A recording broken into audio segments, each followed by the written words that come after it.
Welcome to Dwellings, a podcast from the City of San Jose Housing Department, where we talk with experts about ending homelessness, building affordable housing, and exploring housing policies at the city and state level. I'm your host, Allie Rico.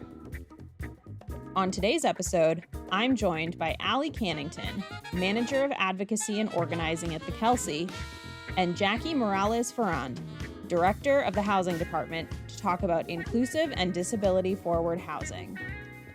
My name is Jacky Morales-Ferrand, and I'm the Director of Housing. And I had no idea I would get into housing at all. I wanted to be a social worker and ended up getting a job in housing because I was trying to go to graduate school, basically. And there was a full-time housing job where I was working half-time. So I said, hey, I can do this. And once I started working on housing, I realized that housing created the foundation for people to really be able to live their lives. If they couldn't have housing, if they didn't have housing, I knew that it would be really, really challenging for somebody to feel safe and to feel like they could really live to their full potential. And so when I realized how critical housing was, I thought, maybe I could stay here. And when I first started doing housing, it was all about the building. And what I loved about it was it had a beginning and an end. I could feel and touch the building and it was done. I could move on to the next project. Now my thinking has evolved since then, but that's what attracted me. Beginning, ending, solving a problem, feeling like I could achieve something. It was great. Well, thanks so much for having me. My name is Allie Cannington, and I'm the manager of Advocacy and Organizing at an organization called the Kelsey. For me, I've been a disabled activist for over a decade, organizing alongside people with all different types of disabilities, whether that be mental health, physical, chronic illness, learning disabilities, intellectual developmental disabilities, at all different levels, from local to nationally.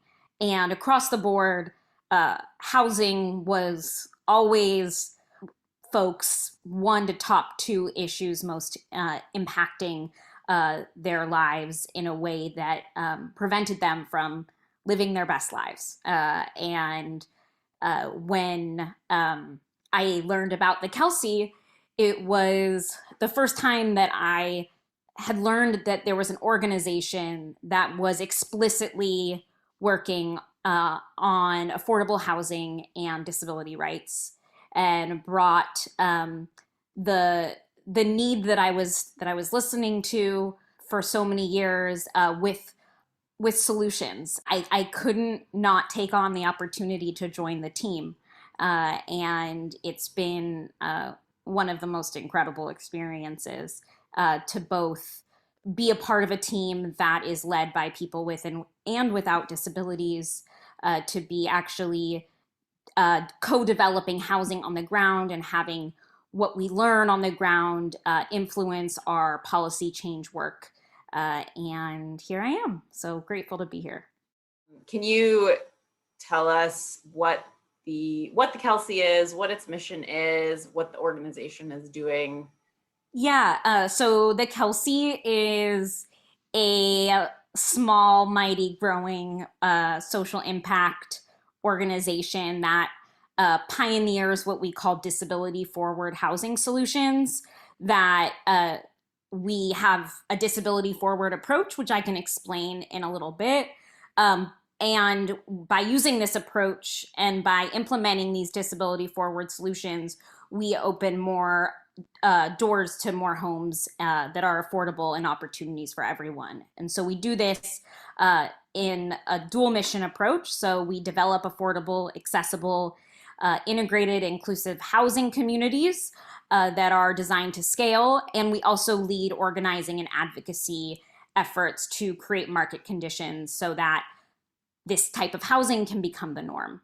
And we have 240 homes in our pipeline We're so excited that our first community is in San Jose and is supported by y'all, the Kelsey Air Station, which is in development. It'll be a universally designed building with 115 homes for people with and without disabilities. And we also have a development in San Francisco and are doing a lot of really exciting work to make the housing field more inclusive and equitable for people with all different types of disabilities to get involved, whether it be in the development space, the finance space, the advocacy space, and how we can ensure that this housing becomes more of the norm. What is inclusive housing and disability forward housing? Like, if you could, the best way to describe this for somebody that maybe can't conceptualize what it looks like, what it feels like. So I'll just start by saying what disability forward housing is. It's a concept that we're proud to continue to play with at the Kelsey, and that is to center on the perspectives of people with disabilities, and also to center on the leadership of people with disabilities, diverse folks with disabilities, and it is the recognition that designing spaces, policies, and programs for disability access and inclusion advances opportunities for everyone. And so Disability Forward also recognizes disability not just as a individualized condition, but as an identity, as a framework of understanding how oppression and opportunities for freedom and liberation exist in our societies, and that disability is valuable, and when it is visible and put forward, it creates spaces where all people can be seen, welcomed, and supported. And so that's what we aim to do and advance at the Kelsey. That's a really great and exciting approach to looking at housing. And what I would ask the listener to think about is that if you can imagine somebody being in a wheelchair, when we didn't have something that had a universal design, what it meant was that buildings were built and people couldn't literally get into a room because the building code had a door size that was smaller than your standard wheelchair or an electric wheelchair. It also meant that somebody who was in a wheelchair couldn't go into a restroom and actually circulate, move around and easily. It meant that for doorknobs, it used to be doorknobs were round handles that you had to grasp with a hand. And a universal design says, no, you can have a flared handle where then you don't have to have fingers necessarily that can grasp on. And so it's really beginning to think about design elements on how we create space so that regardless of who you are, you can access the space. If you can imagine living in this world, and so again, I think of wheelchair because my dad ended up being in a wheelchair because of a stroke. I could imagine walking down a street and not having a curb cut and getting stuck because I couldn't cross him on the street, and I couldn't functionally get him through a room.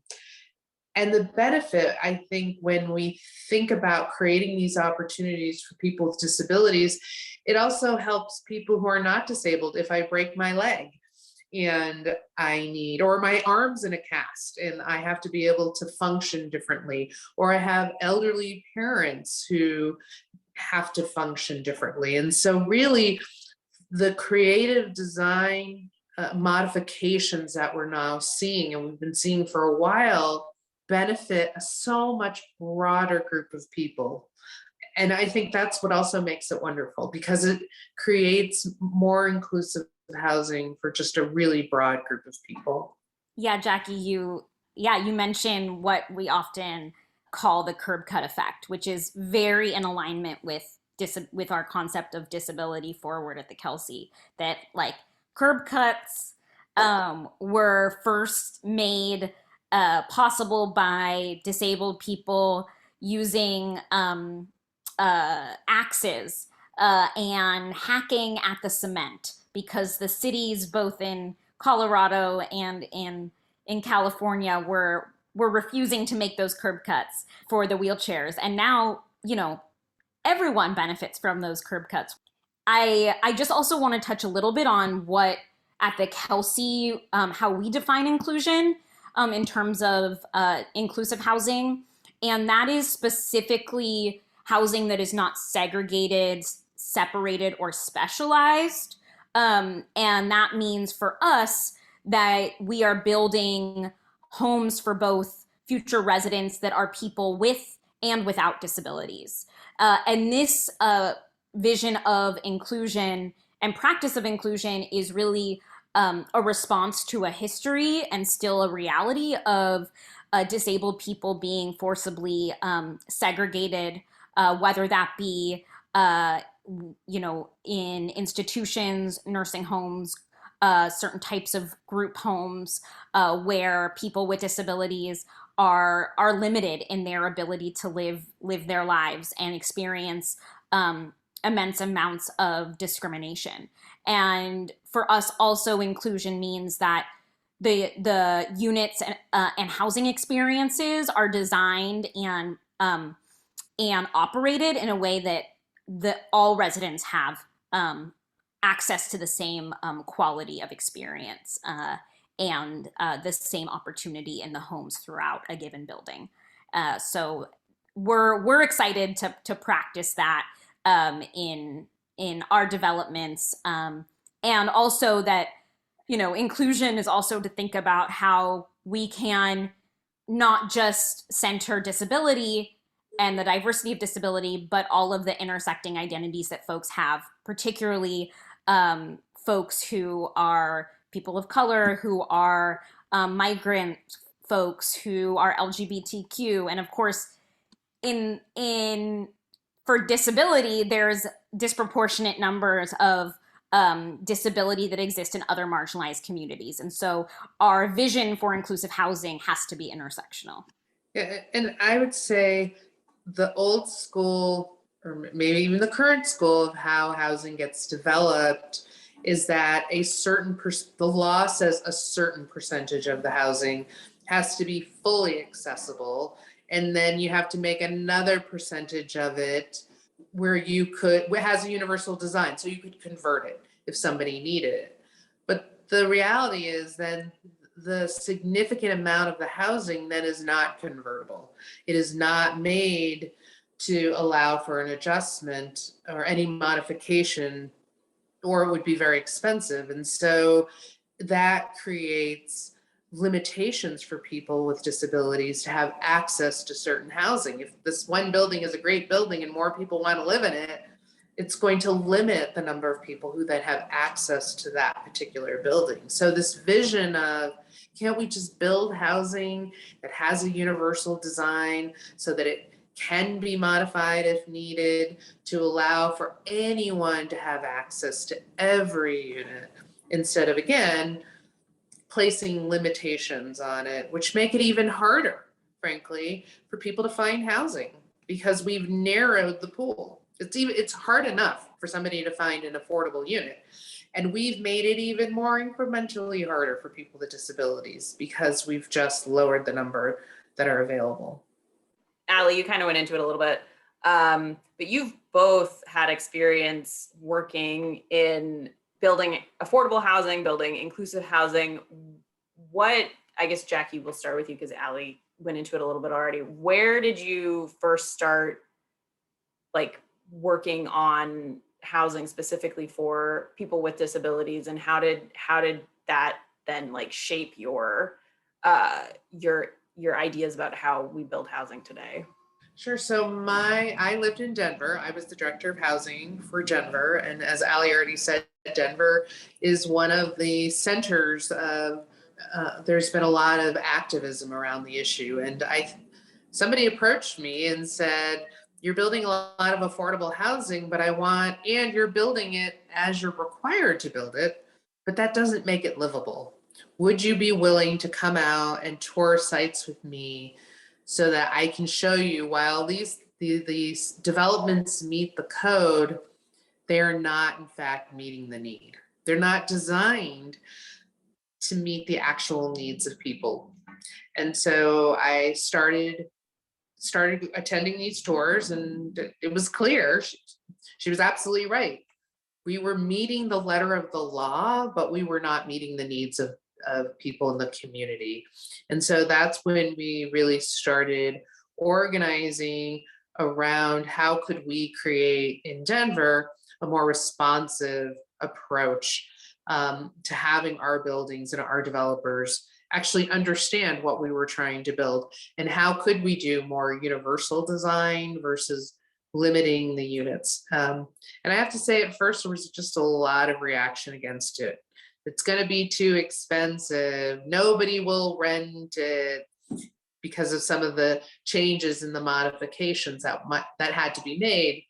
And so it definitely took time and working with developers to try to get them on board. And, you know, what I wasn't able to do in Denver was to create legislation, right? I mean, that's one way a city could be more progressive in this field, is to say, you know, we want universal design for all of our buildings. And we did not get there during the time that I was there. And how that informs my work now is just being really excited about the Kelsey and really taking me back to that work and thinking about what can we do here in San Jose. Just frankly, knowing about the Kelsey re-energized my interest and desire to do more. And so one of the things we're doing is hiring a staff person to help us think about, first looking to see how many of our units that have accessible units are actually being used by people with disabilities, and how do we create a referral system for people with disabilities so when units become available, they have the priority. And then, of course, getting to the bigger question is, how do we make more units fit into the category of universal design so that every affordable apartment is an opportunity for everyone?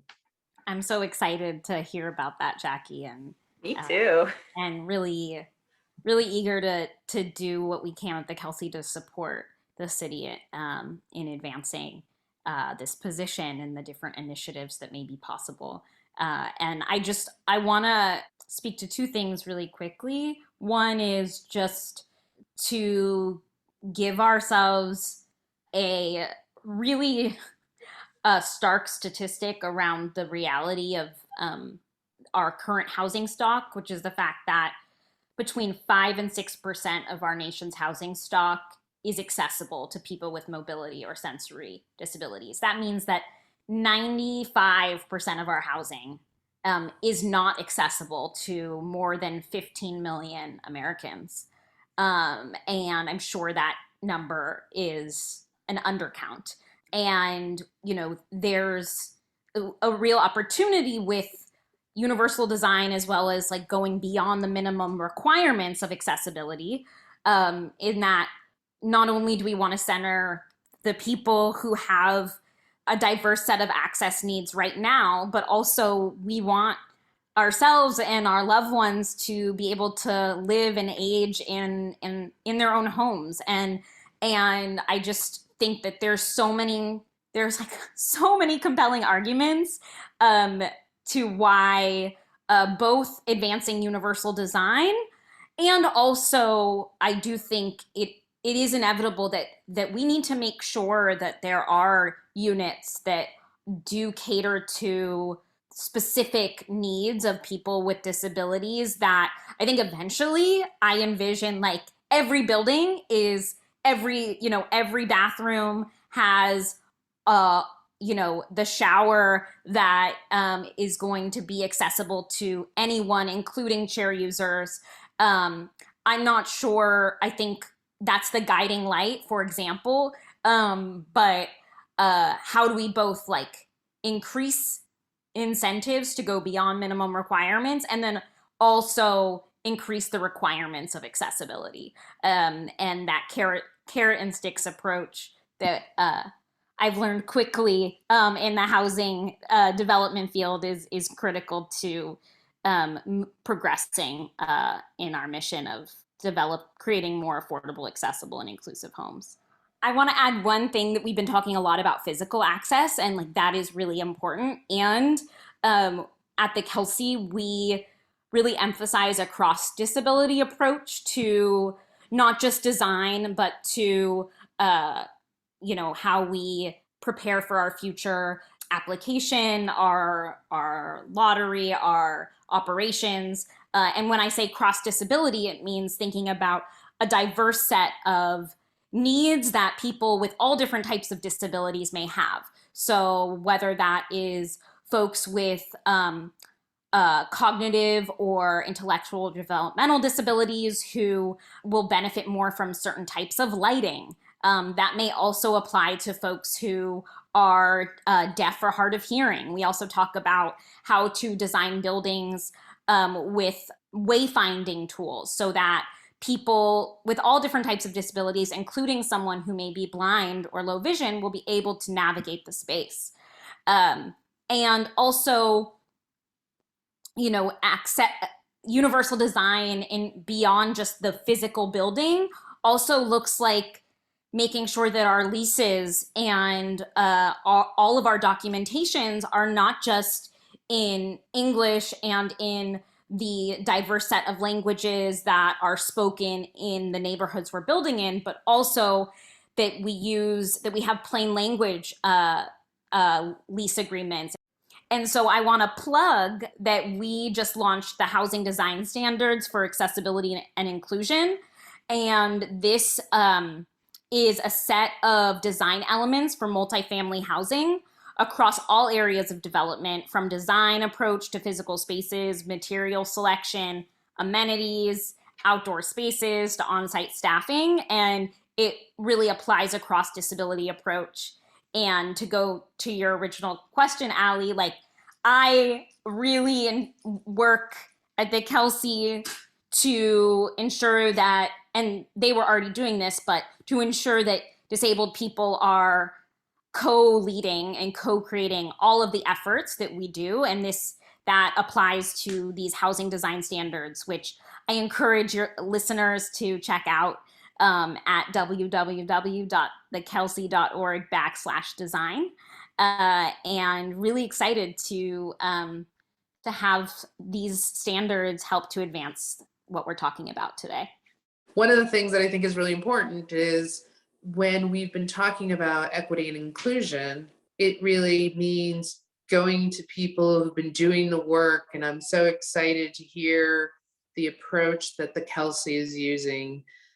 Because again, the biggest lesson I learned through all of this is that you can think you're doing all the right things, but in reality, it just doesn't work when it's actually implemented. And by listening to people who use the housing and can talk about what they need, that's how we can solve these problems.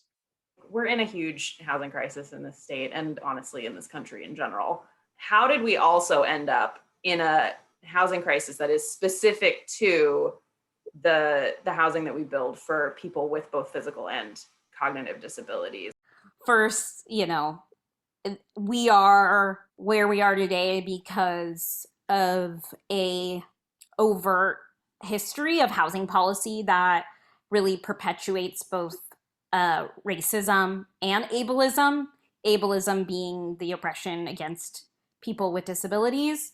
Those histories are distinct, but they also overlap in how we see that disproportionately people of color with disabilities are even more acutely impacted by the housing crisis. And, we talked earlier about why the Kelsey explicitly talks about inclusion in housing that is not segregated, separate, or specialized. And that is a particular result of the fact that this country for generations funded institutionalized housing for people with disabilities who needed supportive services. When I say people with disabilities, it could mean many different types of disabilities, including mental health disabilities, that the government funded institutions. And understandably so, these institutions were places where there was a lot of abuse, violence. There was resident people with disabilities did not have autonomy, did not have choice, or in terms of how they lived their lives. And so because of incredible advocates, there was in a lot of ways, these institutions closed down. We could have a whole episode on the nuances of what happened after, but I'll say in brief that after the closure of a lot of those institutions, there's still institutions that exist today that take form in a lot of different ways. But there was the federal government never then said, okay, what is community-based, accessible, affordable, integrated housing going to be now that we've closed these institutions? There was no commensurate investment in the housing that all of those folks deserve and need. And there was a investment in supportive services. There's still a huge need to increase supportive services. And at the Kelsey, our advocacy efforts specifically, follow both those paths of how do we ensure that people have the services that they need in their own homes as well as the housing. So here we are today where, as I said before, we have hardly any accessible housing stock. We have a situation where less than 12% of people with intellectual and developmental disabilities rent or own their own home. We have 14 million people with disabilities in their families who worry about housing every day. And we have in the Bay Area over 55,000 individuals just with developmental disabilities who are impacted by the crisis. What I'll say is that as we come here today, how do we both support people to stay in their own homes who do have housing? And at the Kelsey, we really have a focus on how do we ensure that we create the housing that still is needed so that people with disabilities and people without disabilities can live together in community, and that people with disabilities who have higher support needs have homes where they can live and thrive with the supportive services that they need. And this cannot be done without, looking at both how do we undo this history of both racist and ableist housing policy, and how are we proactive about the policies we're creating today at all levels.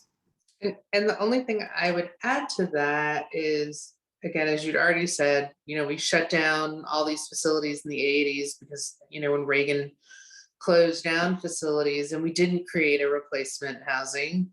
But that whole notion of what does it mean to build housing for people who are able-bodied so that it's exclusive. When I think of, I worked on a development in the private sector side. It was a new urbanist development, and it was trying to densify. So it was building very compact housing, and it was going up. And it was new urbanist, so it had all these cute little porches, which meant stairs. So to introduce the idea of, well, how would somebody get up those stairs? Well, ramps. Well, we don't want ramps because that looks unattractive. Then, well, how do you design a building to make it easier, or a home to make it easier for people to get in, so that you, in fact, don't need your ugly ramp, if that's what you think, it's unattractive, so people won't buy it. So there's a big fear in the market side that the changes that need to be made will be too drastic or don't fit the design aesthetic, and therefore I'm not willing to do it because I'm trying to target a certain market, and frankly, that's not my market anyway, right?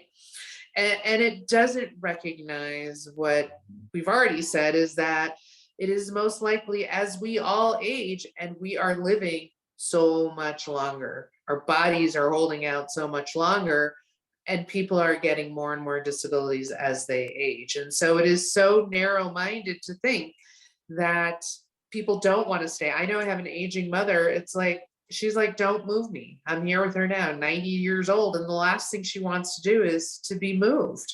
And had we thought of, well, then let's be at the forefront of thinking about what she's going to need through her entire lifespan, we wouldn't be here.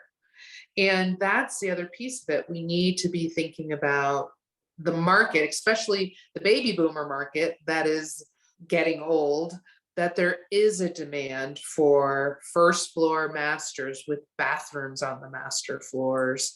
So I think we're beginning to see more change, but a lot of it had to do with no one will buy it. Yeah, and at the Kelsey, we continue to prove that accessible housing can also be more attractive housing. And you see that in our design. And that's also why what we focus in on the Kelsey is how can developments that are designing right now, how can disability forward solutions be embedded from the start? Because that's where you realize quickly that it doesn't cost a whole lot more. It actually can be beneficial, not just to the future residents, but also to the market, because if it's done in a way that is very much possible, it can be very attractive. And I think it speaks to this broader cultural shift that needs to happen around going, like, there's such a compliance, fear-based idea, perceptions around disability and access.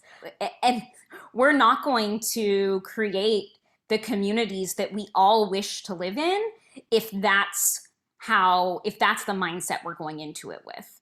One thing I want to touch on too is we want to make sure that we're building housing also that is affordable and center those who have the deepest need for affordability.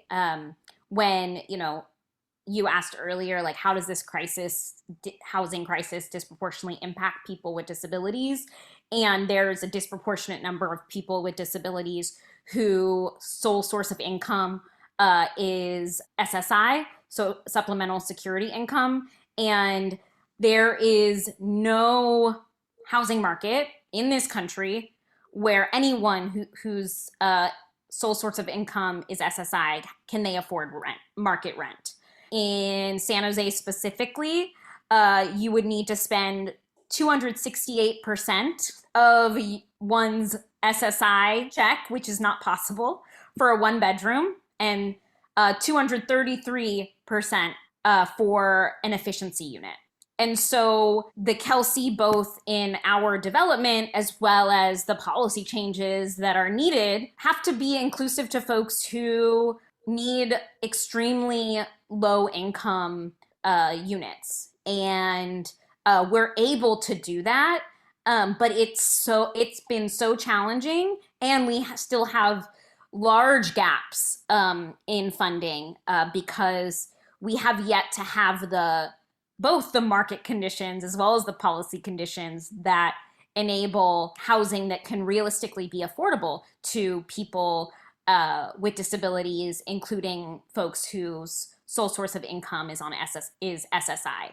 And just to add a little bit, I just need to say that people with disabilities who need supportive services in order to live in their own homes often have to stay on Social Security in order to qualify for those services.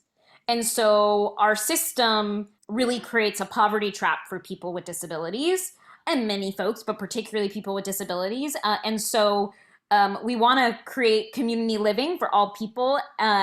And how our current system allows that is that people often have to remain on SSI. And so how do we, have a guiding light of this poverty trap being dismantled, while at the same time creating housing now that people can afford who need to be on SSI in order to receive services in their own homes. And that's some of what we aim to do at the Kelsey.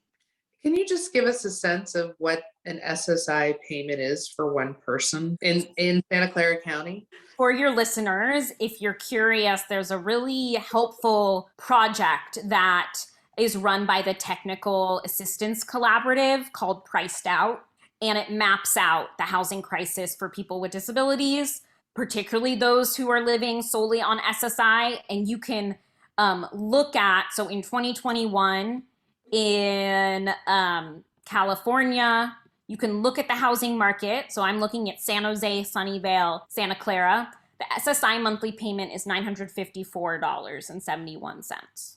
That's your entire SSI payment just on rent. Yeah, I mean, there's not a one bedroom market rate that's going to rent for, in the affordable housing industry, we would say somebody's making an affordable payment if they're paying something like 30% of their income. So in that 900 range, we can say they would need to find something at 300 to make it affordable. And as you said, there's nothing in the market that is available for $300 a month. And it's hard for me as a director of housing to also know that the majority of our affordable housing apartments are on the highest ends of the affordability. We don't have nearly enough of the affordable housing at that extremely low income people need. And over the last few years, we have shifted that policy.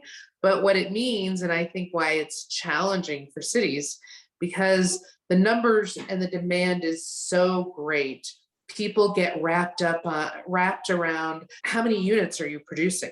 But what is the level of affordability that we're achieving, I think is an important question to ask as well.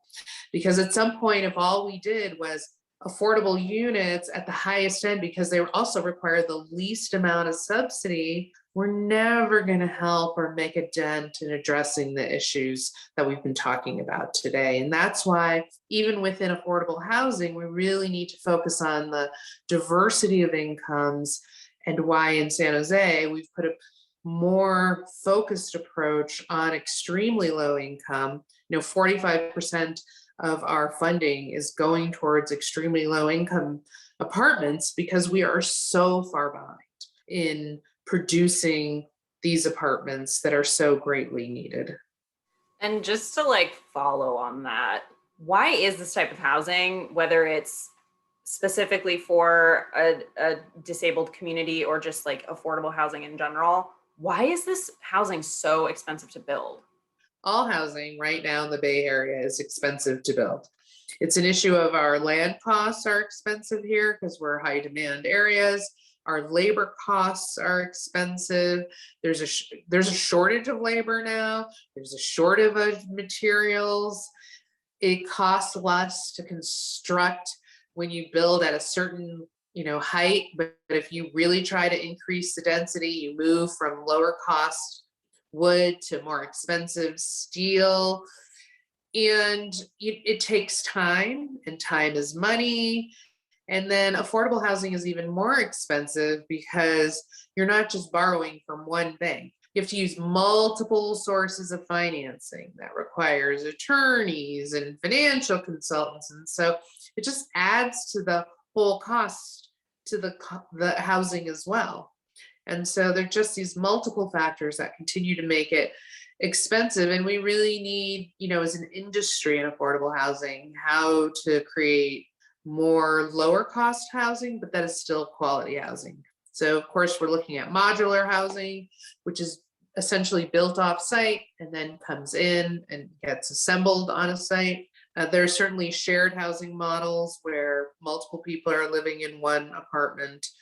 We've seen that actually on the market rate side. The affordable isn't designed, our financing structure doesn't recognize that type of housing, so we'd have to make modifications there. I think what I would just add as someone who is newer to the world of affordable housing development, the bottom line is at the Kelsey, we need the funding, right? And these sources are increasingly so competitive, and the way that the criteria, some of the criteria of who is competitive for funding, there has yet to be really a commitment to disability and access in the criteria, whether at the state and federal level, where being disability forward makes us more competitive. And so that is also a part of some of the policy and advocacy work we're doing, is how can, with the current conditions at bay, how can we both increase the pool so that there's more funding for all affordable housing, particularly deeply affordable housing, and then also how can we create incentives so that developers across the board realize, oh, if I'm going to be more competitive, if I go beyond minimum accessibility requirements, then I'm going to do that. And like, that's going to be, of course, from an advocate's perspective, I'm going to be like, yeah, that's going to create more housing that's going to be more accessible to more folks with and without disabilities. But for them, it'll be like, oh, well, it'll be more competitive. I'll be more competitive for the funding. And at the Kelsey, we're always thinking about, ways to embed disability forward solutions into these systems that are so increasingly competitive. What is available in terms of funding at local, state, and federal level to build affordable, accessible housing in places like Santa Clara County and San Jose? So, the county still has Measure A, and much of Measure A is dedicated towards ELI housing. And certainly when they've been doing permanent supportive housing, they are trying to make as much accessible as possible. But again, I'm not quite positive it's 100%. On the city side, we have Measure E. Again, the city council passed a measure that said 45% of our funding has to go to extremely low income housing. In San Jose, we have a commercial linkage fee. We have an inclusionary housing policy that can provide some additional funding. And certainly the state continues to release funding for housing. We've been very fortunate over the last couple of years that there has been more dollars that are getting created or being released for housing. And certainly the Biden administration is looking at how they can increase housing resources. But again, we're playing this huge catch-up game. It is just not nearly enough. And we don't have the requirements that we need to ensure that the housing that we produce, even if it's ELI, will be made available to people with disabilities. And again, understanding the breadth and depth of those disabilities, we're still under, guidelines that have limited amounts of accessible housing with not a lot of desire at this point, but we're hoping to change it. And I think that's the new vision, is we can do something about it. And so excited of the work of the Kelsey and being able to take advantage and use that work, which is why you produced it, to see how we can move in the direction to support the Kelsey's efforts. Why is it so hard to finance?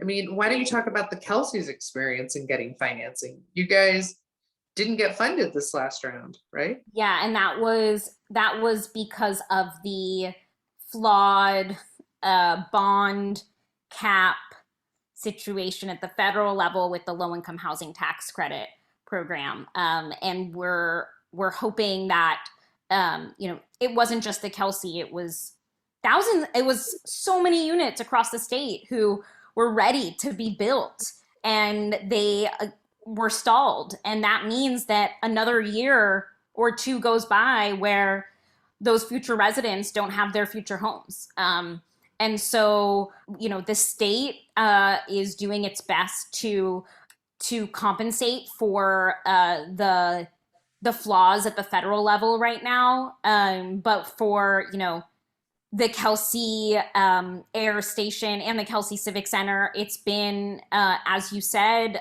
a layering of all these different funding sources, local, state, federal, and that has a set of advantages and challenges. And then, of course, we've had amazing opportunities, thankfully, for gap financing, which has been the only way that we've been able to advance this particular model of affordable, accessible, and inclusive housing for people with and without disabilities.